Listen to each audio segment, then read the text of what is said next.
is the difference between different types of kettlebells? I have here in front of me 3 different manufacturers. These are Ader Kettlebells, these are Dragon Door Kettlebells, and these are from the American Kettlebell Club or Valery Fedorenko. These are professional grade kettlebells.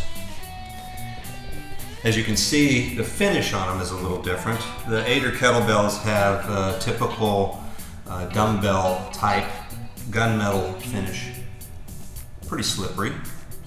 The Dragon Door kettlebells have a little rougher texture epoxy coating on them. Both of these are rather durable coatings. The professional grade kettlebells are essentially painted. Now, there's some other differences. These 2 kettlebells are both cast. This one is not cast iron, but steel. What I have in front of me is a 44-pound kettlebell, or 20 kilogram, and a 28 kilogram kettlebell, or 62 pounds. Notice that this kettlebell is bigger than that one. This is the same size as Dragon Door. Notice this kettlebell is bigger than this one. And in the professional grade, notice that all of these are the same size.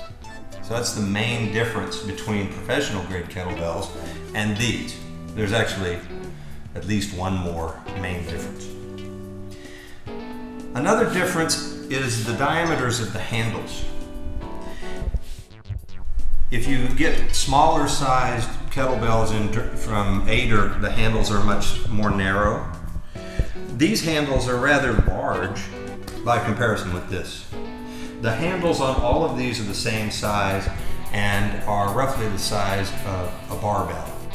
And that means for an average man, you can get your fingers around this and lock them, which for me is not really possible on any of these kettlebells. Now, why is this important? The texture of the handle is important because if it's slippery, it will tend to come out of your hand.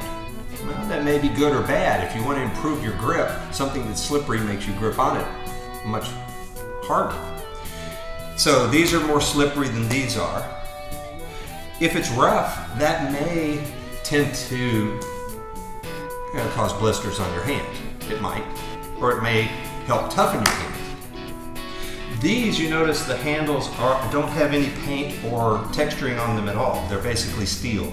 And when people are using these kettlebells in competition, they actually take sandpaper and sand them down, so this is just metal. It's not rusted like these are. Why is this important to you? Well, if I take this kettlebell and put it on my forearm, it hits a certain distance from this handle on my arm. For me, if I use a small kettlebell from either one of these manufacturers, the kettlebell hits very close to my wrist, and it is quite a bit more sensitive up closer to the wrist than it is down here. So the length of the bell from the handle to the center of the bell makes a difference. You'll notice in the Ader ones there's a little more space in here than there is in the Dragon Door ones. That allows you to get 2 hands in here easier than in here. This one is significantly different because if I practice bringing this kettlebell up to here, it sets on me in a certain way and doesn't try and roll off of my body because it's small.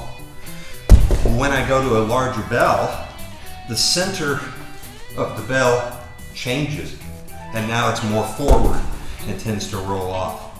The unique thing about the professional grade kettlebells is that because they're all the same shape and size, if I were to practice with this pink one, the center of it is over me in exactly the same way that it will be when I use the 62 pound. The center of mass is in the same place. So that means there's a carryover. Practicing with this one will make you better at this one, which will make you better at this one, which will make you better at this one. That's not true with these other ones because they're basically a different object. So now you have some information to help you make an informed decision on what kettlebell is right for you.